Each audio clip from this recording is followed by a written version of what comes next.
Dear student, we are going to learn something about probability, which is a topic related to exercise 3.4 of NCERT of class 7 maths. So let's continue. What is probability? Probability means possibility, chance, संभावना। किसी भी चीज के होने या नहीं होने की संभावना को प्रोबेबिलिटी कहते हैं। क्या संभावना है? कोई भी चीज होगा या नहीं होगा। किसी भी चीज के साथ दो ही चीज हो सकता है, या तो ये होगा या नहीं होगा। तो इस चीज को समझने के लिए हम लोग छोटा सा एग्जांपल लेते हैं क्रिकेट का। एक बॉल बचा है, कोहली बैटिंग कर रहा है और बुमराह बॉलिंग कर रहा है। कोहली को मैच जीतने के लिए 6 रन चाहिए, लास्ट बॉल है। क्या पॉसिबिलिटी है कि वो 6 रन मारेगा या नहीं मारेगा? कितना % चांस है? इसको हम लोग कैसे कैलकुलेट करते हैं? तो सबसे पहले तो समझिए कि एक्सपेरिमेंट क्या है। कोहली बैटिंग करेगा तभी छक्का मारेगा, या बुमराह बॉलिंग करेगा कोहली को तभी तो कोहली छक्का मारेगा।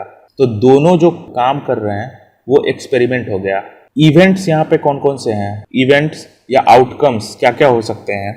आउटकम्स हो सकते हैं, बुमराह बॉल फेंकेगा तो कोहली या तो छक्का मारेगा या चौका मारेगा, या 1 रन लेगा, 2 रन ले सकता है, 3 रन ले सकता है, 4 रन ले सकता है। 4 रन कब लेगा? बॉल बहुत दूर चला गया और मिसफील्ड हो गया प्लेयर से, बोल्ड हो जाएगा, कैच आउट हो जाएगा, रन आउट हो जाएगा, हिट विकेट हो जाएगा। तो ये हमारे पास 10 आउटकम्स हैं। टोटल नंबर ऑफ आउटकम्स कितने हो गए? 10। मतलब ये संभावनाएं हैं, ये हो सकती हैं। 10 आउटकम्स हैं। और छक्का मारना ही आपके लिए सिर्फ फेवरेबल आउटकम है। जिस चीज़ के लिए आप कैलकुलेट कर रहे हैं वो फेवरेबल आउटकम्स में काउंट होता है। तो 6 मारना कैलकुलेट कर रहे हैं, फेवरेबल आउटकम है, तो एक ही फेवरेबल आउटकम है, 6 मारेगा तभी जीतेगा। तो probability of that event, that is probability of hitting 6 will be number of favorable outcome divided by total number of outcomes। इस तरीके से हम लोग कैलकुलेट कर सकते हैं कि किसी भी चीज के होने की संभावना क्या है। तो 1/10 चांस है मैच जीतने की संभावना। 1/10 of all the outcomes is the chance of winning the game। Now moving to some important points related to probability। Probability of an event will vary from 0 to 1। Event के probability हमेशा 0 और 1 के बीच में vary करेंगे। मतलब 0 भी हो सकता है, 1 भी हो सकता है, और 0 और 1 के बीच में जितने नंबर आ सकते हैं वो प्रोबेबिलिटी के आंसर्स हो सकते हैं। 1 से बड़ा प्रोबेबिलिटी का आंसर नहीं होगा और 0 से छोटा भी प्रोबेबिलिटी का आंसर नहीं होगा। मतलब माइनस में प्रोबेबिलिटी का आंसर कभी नहीं आएगा और पॉजिटिव में 1 से बड़ा नहीं आएगा। हमेशा 1 या 0 आएगा या 1 और 0 के बीच का कोई नंबर आएगा। ठीक है, that means it will be proper fraction. Probability of an event को हम लोग PE से डिनोट करते हैं। इसको ऐसे पढ़ते हैं, प्रोबेबिलिटी ऑफ इवेंट। ठीक है, now we will solve some questions related to probability. अब देखिए हम लोगों के पास यहाँ पे क्वेश्चन में दिया हुआ है कि there are 6 marbles in a box with numbers from 1 to 6 marked on each of them. एक बॉक्स है जिसमें 6 मार्बल्स रखे हुए हैं जो नंबर्ड किए हुए हैं 1 to 6। किसी पे 1 लिखा हुआ है, किसी पे 2, किसी पे 3, किसी पे 4, किसी पे 5 और किसी पे 6। आपसे पूछ रहा है कि what is the probability of drawing A marble with number 2। क्या पॉसिबिलिटी है कि आप जब एक बॉल निकालें तो उस बॉल पे 2 लिखा हुआ मिले। दूसरा में पूछ रहा है कि क्या पॉसिबिलिटी है कि आप एक बॉल निकालें तो उस बॉल पे 5 लिखा हुआ हो। तीसरा प्रोबेबिलिटी आपको निकालना है कि आप एक बॉल निकालें और उस पर 7 लिखा हुआ हो। तो हम लोग इसको सॉल्व करेंगे। कैसे सॉल्व करते हैं देखते हैं। तो हम लोगों के पास एक बॉक्स है, we have taken here bucket. हम लोगों के पास एक बकेट है और हम लोगों के पास 6 बॉल है। ठीक है, किसी पे 1 लिखा हुआ है, किसी पे 2, 3, 4, 5 और 6 लिखा हुआ है, और इस बॉल्स को बकेट में डाल दिया गया। अब तो आपको पता नहीं है कि इस बकेट में कौन सा बॉल कहाँ पे रखा हुआ है, और आपकी आंखें बंद हैं और आपसे बोला गया इसमें से निकालने के लिए। क्या प्रोबेबिलिटी है कि आप जो बॉल निकालेंगे उस पर 2 लिखा हुआ रहेगा? अगर हम लोग देखें ध्यान से तो हम लोगों के पास जो 6 बॉल्स थे उसमें से सिर्फ एक ही बॉल पे 2 लिखा हुआ है।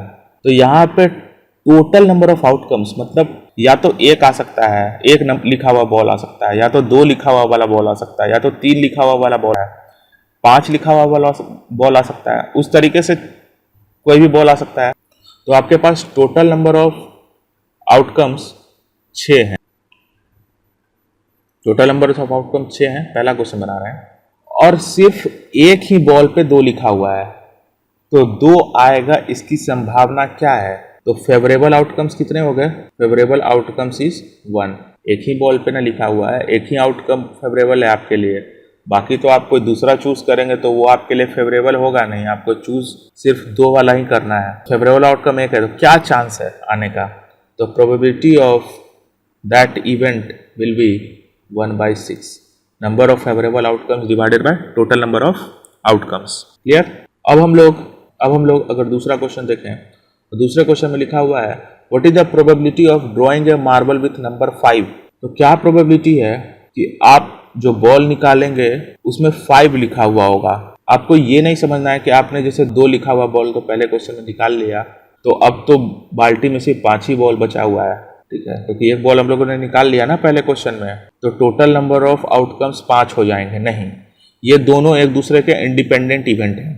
तो आप कैलकुलेट करेंगे टोटल नंबर ऑफ आउटकम्स 6 पे ही, क्योंकि इसमें क्वेश्चन में प्रॉपर्ली डिस्क्राइब नहीं किया हुआ है कि हाँ वो बॉल निकाल लिए उसको रिप्लेस किए। रिप्लेस नहीं लिखा हुआ है कि रिप्लेस किया हुआ। अगर लिखा हुआ रहेगा तब डिपेंडेंट हो जाएगा कि हाँ रिप्लेस किया गया है, लेकिन यहाँ पे रिप्लेस का जिक्र कहीं नहीं है, इसीलिए आप total number of favourable outcomes 6 पे ही काउंट करेंगे। क्लियर? तो दूसरे क्वेश्चन में टोटल नंबर ऑफ आउटकम्स कितने हैं? 6 हैं। Total number of favourable outcomes कितने हैं?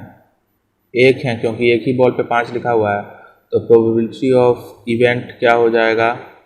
1/6, मतलब 1/6 चांस है कि हम लोगों के पास 5 लिखा हुआ वाला बॉल आएगा।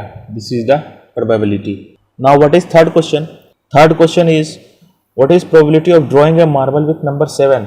अब अगर देखें तो किसी भी बॉल में 7 लिखा हुआ नहीं है, किसी में 1 लिखा हुआ है, 2 लिखा हुआ है, 3, 4, 5, 6 तक लिखा हुआ है, लेकिन 7 कहीं नहीं लिखा हुआ है। टोटल आउटकम तो यहाँ पे 6 हो जाएंगे, लेकिन फेवरेबल आउटकम्स आपके पास तो है ही नहीं ना। फेवरेबल आउटकम्स आपके पास है ही नहीं, 6 तक लिखा हुआ है, लेकिन 7 किसी पे लिखा हुआ है ना, तो फेवरेबल आउटकम क्या हो जाएगा? 0। तो प्रोबेबिलिटी ऑफ इवेंट क्या हो जाएगा? 0/6, दैट इज 0। तो जब प्रोबेबिलिटी 0 आ जाए तो इसका मतलब है कि दैट इवेंट इज इम्पॉसिबल। ठीक है, इसी को इम्पॉसिबल इवेंट कहते हैं। कहने का मतलब कि जो चीज इस बॉक्स में था ही नहीं, उसको हम कुछ भी कर लें, निकाल ही नहीं सकते उसमें से। अब कोई बोलता है इस बॉक्स में से हम लोगों के पास क्रीम कलर का बॉल है, रेड कलर का बॉल है और पिंक कलर का बॉल है, और हम लोगों को बोल रहा है इसमें से निकालने के लिए ग्रीन कलर का बॉल, या हम लोगों को बोल रहा है इसमें से निकालने के लिए ब्लू कलर का बॉल। तो ब्लू कलर का तो बॉल ही नहीं है ना इसमें, तो कैसे निकलेगा? तो वो इम्पॉसिबल इवेंट है, तो उसका प्रोबेबिलिटी क्या होगा? 0 हो जाएगा। और अगर इसी क्वेश्चन में हम लोगों के पास इस तरीके का रहता कि सारा बॉल रेड कलर का ही रहता, और हम लोगों को बोला जाता कि रेड कलर का बॉल निकालने की पॉसिबिलिटी क्या है? 6 का 6 बॉल रखा हुआ है, 6 का 6 रेड कलर का बॉल है, और बोला जाता कि रेड कलर का बॉल निकालने की पॉसिबिलिटी क्या है? तो भाई आप कोई भी बॉल निकाल लो, उसमें पॉसिबिलिटी निकालने की क्या जरूरत है? कोई भी बॉल निकाल लो, वो रेड ही होगा। तो उस तरीके के कंडीशन में प्रोबेबिलिटी क्या होता है? 1 होता है, मतलब कंफर्म इवेंट। वो कंफर्म इवेंट है, आप कोई भी बॉल निकालेंगे तो रेड ही होगा, तो दैट इज कंफर्म इवेंट। उसको कैलकुलेट कैसे करेंगे? कैलकुलेट करने के लिए हम लोगों के पास टोटल नंबर ऑफ आउटकम्स कितने हो जाएंगे? 6, क्योंकि 6 बॉल थे, all are of red colours. तो फेवरेबल आउटकम्स क्या हो जाएंगे? 6 में से कोई भी बॉल निकालो, 6 का 6 फेवरेबल आउटकम्स है आपके पास, मतलब आप कोई भी बॉल निकालोगे रेड ही कलर का होगा। तो प्रोबेबिलिटी हम लोगों के पास क्या हो जाएगा इवेंट का? 6/6, दैट इज 1। ठीक है, I hope you have understood it well. Now we will see how I have solve this question. This is the solution of this question. Third question को आप अपने से लिख लीजिएगा, फर्स्ट और सेकेंड मैंने सॉल्व कर दिया है। Now moving to the next question. Next question is a coin is flipped to decide which team will start the game. 2 team है, उसमें से एक आपका टीम है और एक आपके दोस्त का टीम है, और एक सिक्का उछाला गया। तो क्या प्रोबेबिलिटी है कि आप गेम को स्टार्ट करेंगे या आपका फ्रेंड गेम को स्टार्ट करेगा? तो इसको कैसे फाइंड आउट करेंगे? टोटल नंबर ऑफ आउटकम्स क्या हो सकते हैं? 2, या तो उस कॉइन को उछालेंगे तो हेड आएगा या तो टेल आएगा, यही दोनों में से ना कोई आएगा, कोई दूसरा चीज तो आएगा नहीं। तो टोटल नंबर ऑफ आउटकम्स 2 हैं। फेवरेबल आउटकम क्या होगा, तो वो आप पे डिपेंड करेगा। आपने अगर हेड चुना तो आपके लिए फेवरेबल आउटकम हेड हो जाएगा, और आपने अगर टेल चुना तो आपके लिए फेवरेबल आउटकम टेल हो जाएगा। अब हेड और टेल में एक बार सिक्का उछाला गया तो या तो हेड आएगा या तो टेल आएगा। आपने हेड चुना, फेवरेबल आउटकम आपके पास क्या हो जाएगा, 1 हो जाएगा। एक ही हेड रहता है ना पॉइंट में, तो फेवरेबल आउटकम 1 हो जाएगा। तो प्रोबेबिलिटी ऑफ इवेंट क्या हो जाएगा, 1/2। अगर आप टेल चुनते तो भी आपके पास फेवरेबल आउटकम 1 रहता।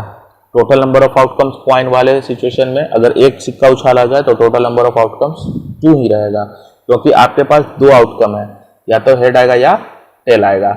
आपके पास जो कैलकुलेट कर रहे हैं प्रोबेबिलिटी, वो डिपेंड करेगा टोटल नंबर ऑफ आउटकम्स और फेवरेबल आउटकम्स पे। अगर मान लीजिए आपके पास एक सिक्का है जिसमें दोनों तरफ हेड ही है और आपको टेल लाना है, तो टेल तो ला ही नहीं सकते, उसमें इम्पॉसिबल इवेंट हो गया। अगर आपके पास एक सिक्का है जिसमें दोनों तरफ टेल है और उसमें हेड लाना है, हेड ला ही नहीं सकते उसमें, क्योंकि वो इम्पॉसिबल इवेंट है।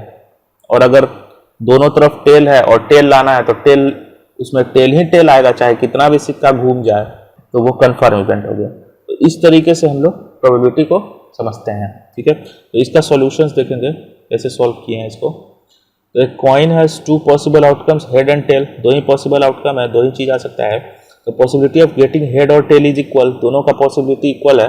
Since possibility of event to happen is equal to number of favourable outcomes divided by total number of outcomes, so probability of starting game is equal to 1/2। आप head लो या tell लो, दोनों में से कोई भी लो, probability क्या होगा, 1/2। So I hope you have understood well, समझ में आ गया होगा आपको ये प्रोबेबिलिटी कैसे निकालते हैं। That's all, thank you, all the best.